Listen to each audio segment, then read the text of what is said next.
Good morning, students. How are you? I hope you all are well.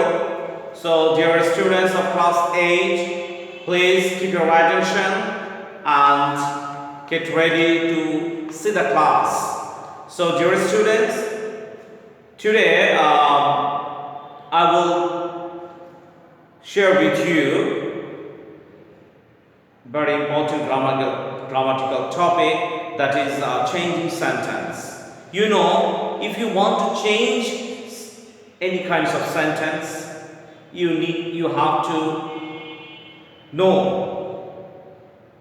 some rules, right? So আমরা জানি যে sentence যেমন তৈরি করার জন্য কিছু গুরুত্বপূর্ণ বিষয়গুলো রয়েছে, ঠিক একইভাবে এই সেন্টেন্সটাকে আবার চেঞ্জ করার জন্য কিছু রুলস রয়েছে, তাই না? তো আজকে যদিও আমরা ক্লাস 7 এ করেছি, আমরা রিভিউ দিয়ে আমাদের ক্লাসটা সামনের দিকে এগিয়ে যাব। ওকে, সো ডিয়ার স্টুডেন্টস, আজকে আমরা চেঞ্জিং সেন্টেন্সটা দেখো। Changing sentence, look at the board. এবং বোর্ডে আমরা দেখতে পাচ্ছি চেঞ্জিং সেন্টেন্সটা আমরা কি দিয়েছি? Affirmative two negative. Affirmative two negative করতে গেলে আমরা আগে জানবো what is sentence. So just আমি শর্টলি বলি, সেন্টেন্স হচ্ছে কয়েকটা ওয়ার্ড পাশাপাশি বসে সেটা সম্পূর্ণভাবে তোমার মনে ভাবটা প্রকাশ করতে হবে, then it will be a sentence. তাহলে এই সেন্টেন্সটা আবার কয়েক ধরনের হয়। তাহলে আমরা দেখি kinds of sentence: assertive sentence, interrogative sentence, imperative sentence, objective sentence, exclamatory. So how many kinds of sentence? 5 kinds of sentence: assertive, interrogative, imperative, objective, then exclamatory. এখানে আমাদের দেওয়া আছে kinds of sentence such as assertive sentence, interrogative sentence, imperative sentence, objective sentence, and then exclamatory sentence. So look at the board and see at a glance what are the kinds of sentence. So আমরা এখানে পেয়ে গেলাম there are 5 kinds. Okay, so এই assertive এর মধ্যেই হচ্ছে তোমার affirmative এবং নেগেটিভ। তার প্রত্যেকটা সেন্টেন্সের কিন্তু কি আছে? ইতিবাচক এবং নেতিবাচক আছে। হ্যাঁ, সো এখন তোমাদেরকে একটু শর্টলি আমি বলছি অ্যাসার্টিভ সেন্টেন্সটা কি। জেনারেলি আমরা হ্যাঁ বোধক বাক্যকে বিবৃতিমূলক বাক্য বলি বাংলায়। যেমন হ্যাঁ তুমি এটা করো, আমি এটা করি, সে ওখানে যায়, সে এটা করে, দ্যাট ইজ ইন্টারোগেটিভ। যখন কোনো প্রশ্ন করা হচ্ছে, questioning, where are you going, have you finished your homework? So these are interrogative sentence. Imperative sentence, এগুলোরও কিন্তু চেঞ্জ আছে। ইম্পারেটিভ সেন্টেন্স জেনারেলি আমরা সেটা কি হচ্ছে আদেশ, উপদেশ, নির্দেশ। এই যে আমি তোমাকে বলছি হ্যাঁ বেশি করে কি করতে হবে, পড়তে হবে, কারণ পরীক্ষার সামনে তুমি যেসি পরীক্ষা যদি দিতে হয় তাহলে তোমাকে প্রিপারেশন নিতে হবে। সো এটা ইম্পারেটিভ সেন্টেন্সের মধ্যে পড়ছে। অবজেক্টিভ, খুব ভালো করেছো, দেন কি বলা হয়? মা বাবা তোমাদেরকে দোয়া করছে। So imperative. Exclam, wow, excellent, outstanding, okay, how funny. So এই যে অবাক করার মতো যে বাক্যগুলো আমরা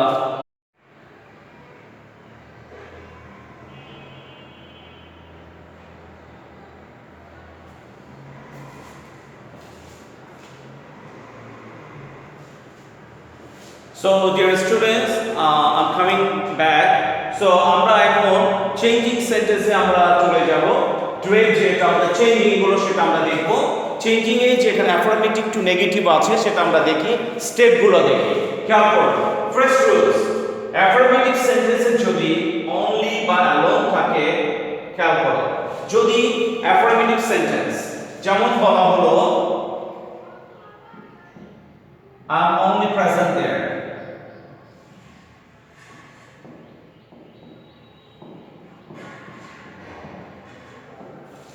present there, এটাকে বলা হয়েছে নেগেটিভ করার জন্য। খেয়াল করো I am only প্রেজেন্ট দেয়ার। খেয়াল করেছি আই এম অনলি প্রেজেন্ট দেয়ার, এটাকে নেগেটিভ করতে বলেছে। সো এই যে এখানে কি আছে, অনলি আছে। এখন এটাকে তুমি চেঞ্জ করবে, কিভাবে করবে খেয়াল করো। অনলি বা অ্যালোন থাকে ব্যক্তি হলে, যদি সেটা তোমার সেন্টেন্সটা ব্যক্তিবাচক হয়, আইটাকে ব্যক্তি ডেফিনেটলি, তাহলে এখানে নন ভার্ব হচ্ছে। যদি বিষয়বস্তু বোঝায় অর্থাৎ নাথিং ভার্ব হবে, বস্তুকে বোঝাবে। সংখ্যা হলে নট মোর দ্যান। আবার বলছি, যখন কোন সেন্টেন্সে, এটা একটা sentence I am only present there, এখন সেন্টেন্সটা দেখতে হবে, কিন্তু সেন্টেন্সে যে সাবজেক্ট আছে এবং তার কার্যক্রমটা আসলে এর মধ্যে তিনটা যে কোনো একটা হবে। যদি ব্যক্তি বোঝায় তাহলে আমরা নট ভার্ব দিব, নন ভার্ব। ব্যক্তি হলে নন ভার্ব, বস্তু হলে নাথিং ভার্ব, এবং সংখ্যা হলে not more then, not more দেন। তাহলে এই তিনটার যে কোনো একটা হবে। যেমন I am only present there, negative. So এখানে দেখো I am only present there. I am.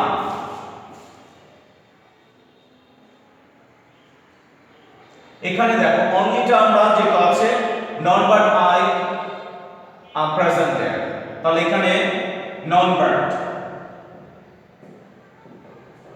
এটা আগে নিয়ে যায় না, তোমার মিলছে না। Non verb I am present there।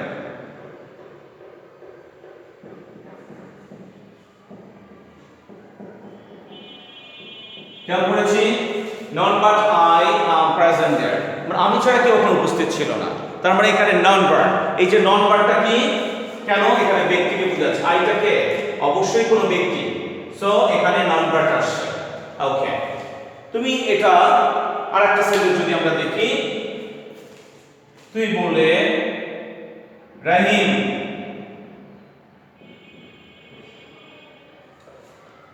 is only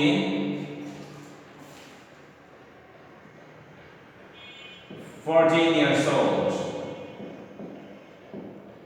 খেয়াল করো এখানে, এখানে অনলির পরে যে বিষয়টা আছে সেটা কিন্তু সংখ্যা মিন করছে। খেয়াল করেছি, বিষয়টা বুঝতে হবে। এখানে কি বলেছে, সংখ্যা হলে নট মোর দেন, তাহলে আমরা কি দেবো এখানে চেঞ্জিংটা, যে Rahim is not more than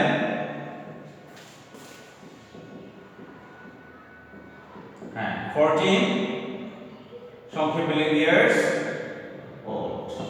খেয়াল করেছি, তাহলে এখানে only আছে, only পরে সংখ্যা আছে 14, that's a number।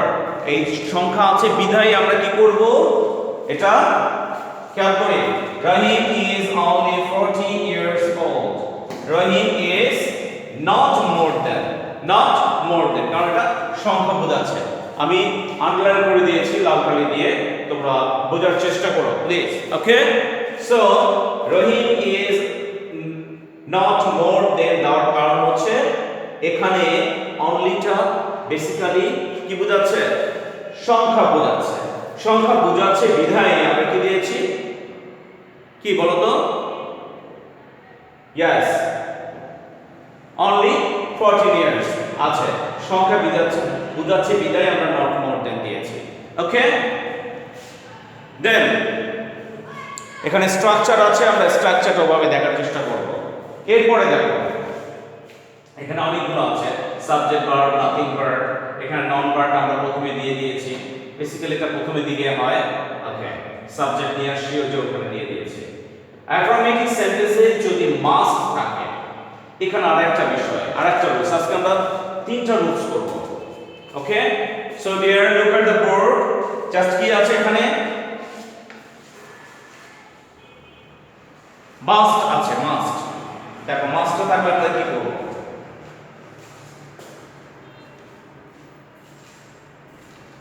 যদি আমরা দেখি যে সেন্টেন্সে মাস্ট আছে সেটাকে নেগেটিভ করতে বলছে, মাস্ট। খেয়াল করো, অ্যাফার্মেটিভ সেন্টেন্সে যদি মাস্ট থাকে তাহলে মাস্টের পরিবর্তে ক্যান নট, বাট অথবা ক্যান নট হেল্প, দুটো রুলস খেয়াল করো। যদি দেখা যাচ্ছে আমরা বললাম we must obey the elders, এটা সেটাকে নেগেটিভ করতে হবে, আমরা যেহেতু নেগেটিভ আছে তাহলে এটাকে আমরা চেঞ্জ করব। তাহলে এখানে দেখো এখানে মাস্ট আছে, রাইট? কি আছে? মাস্ট আছে। তাহলে মাস্টের রুলসটা কি আছে? অ্যাফার্মেটিভ সেন্টেন্সে যদি মাস্ট থাকে তাহলে মাস্টের পরিবর্তে এই মাস্টের পরিবর্তে ক্যান নট বার্ট, নেগেটিভ করার ক্ষেত্রে ক্যান নট বার্ট। যদি আমরা ক্যান নট হেল্প দেই তাহলে ভার্বের সঙ্গে আইএনজি যোগ করতে হবে। সেটার এক্সাম্পলটা আমরা দেখছি। ওকে, সো আমরা এক্সাম্পলটা দেখি। নেগেটিভ করছি, we can not bird, must উঠে গিয়েছে, অবে যা আছে তাই বসে যাবে, অবে the elders. Okay, we can not bird অবে the elders. এখন সেখানে আমরা ক্যান নট হেল্প দিব, কিভাবে করছি দেখো, উই ক্যান নট হেল্প, বাটের পরিবর্তে হেল্প দিয়েছি, তখন এটা কি হয়ে যাবে? এটা ভার্ব, ভার্বের সঙ্গে আইএনজি যোগ হয়ে যাবে, obeying the elders। তাহলে এখানে পার্থক্যটা কি খেয়াল করি, কি পার্থক্য? ক্যান নট হেল্প আছে, এই ক্যান নট হেল্প আছে বিধায় আমরা কি যোগ করে দিয়েছি? আইএনজি যোগ করে দিয়েছি ভার্বের সঙ্গে। ওকে, তাহলে আমরা অ্যাফার্মেটিভ সেন্টেন্সে যদি মাস্ট থাকে তাহলে মাস্টের পরিবর্তে ক্যান নট বার্ট এখানে দিয়েছি। যদি আমরা ক্যান নট হেল্প দেই তাহলে ক্যান নট হেল্পের সময়ে আমরা কি করব? ভার্বের সঙ্গে আইএনজি যোগ করে দেব। তাহলে কি হলো? We can not help obeying the elders। Okay, next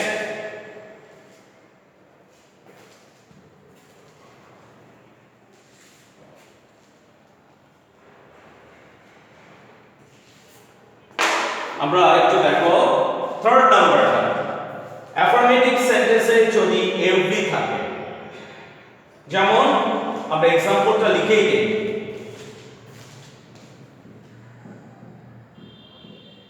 every man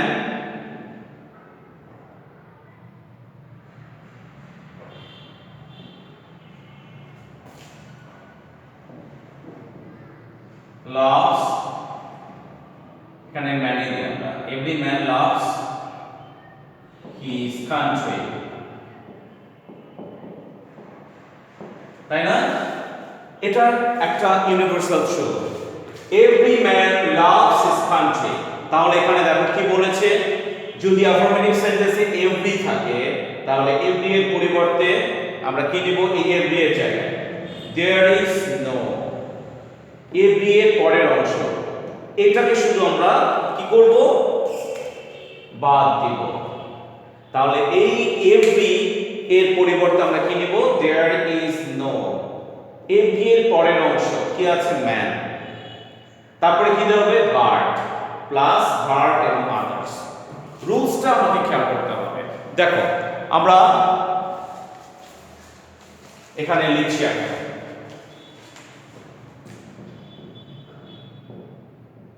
there is no, এটা কিসের পরিবর্তে নিলাম বলো তো? এভরি এর পরিবর্তে নিয়েছি, এই যে এভরি এর পরিবর্তে there is no। এরপরে কি লিখব? এভরি এর পরের অংশ কি আছে? Man, there is no man। এরপরে কি আছে? পরের অংশ নিয়েছি, এভরি এর পরের অংশ নিব, জাস্ট এই অংশটা। ওকে, জাস্ট এই অংশটা। ওকে, there is no man, every এর পরের অংশ নিয়েছি, তারপরে কি দিতে হবে? বার্ড, বার্ড লেফট অংশটা loves his or her, his country আছে। ওকে, ভেরি সিম্পল। তাহলে আমরা জাস্ট একটু আমাদেরকে মনোযোগটা রাখতে হবে যে আমরা কিভাবে এটা করছি। আমরা তিনটা রুলস করলাম। একটা হচ্ছে যে কোন সেন্টেন্সে অনলি বা অ্যালোন যদি থাকে তাহলে আমরা কি নিব? অনলি থাকলে যদি ব্যক্তি বোঝায় নন ভার্ব, বস্তু বোঝালে নাথিং ভার্ব, সংখ্যা বোঝালে নট মোর দ্যান। ক্লিয়ার? এরপরে যদি দেখা যায় যে আমাদের এগুলো নেই, অনলি বা অ্যালোন নেই, বাট সেন্টেন্সে কি আছে? মাস্ট আছে, তাহলে মাস্টের পরিবর্তে ক্যান নট ভার্ব, আর যদি ক্যান নট হেল্প দেই তাহলে কি করতে হবে? ভার্বের সঙ্গে আইএনজি। এটা কিন্তু অ্যাফার্মেটিভ টু নেগেটিভ, না বদল করা। একইভাবে প্রদত্ত সেন্টেন্সে যদি এভরি থাকে, যেটা আমাদের এক্সাম্পল এখন সরাসরি আছে, এভরি থাকলে আমাদের রুলসটা হচ্ছে এভরি এর জায়গায় দেয়ার ইজ নো, আর এভরি এর পরের অংশ যেটা আছে ম্যান, এবং ডেফিনেটলি তারপরে বাট, এরপরে ভার্ব থেকে শুরু করে লেফট অংশ। ওকে, সো ডিয়ার স্টুডেন্টস, এই যে আজকে আমরা তিনটা রুলস করলাম, এটা তোমরা একটু বাসায় আবার ক্লাসটা দেখো এবং বিশেষ করে রুলসগুলো দেখার চেষ্টা করো। আর এই ক্লাসটা দেখার পরে তোমাদের এই রিলেভেন্ট যে এক্সারসাইজগুলো আছে অন্তত ওটা করার চেষ্টা করো। তোমাদের অ্যাসাইন টাস্কের মধ্যে এই টাস্কগুলো দেওয়া আছে। So dear students, that's all for today. See you in the next class. Thank you.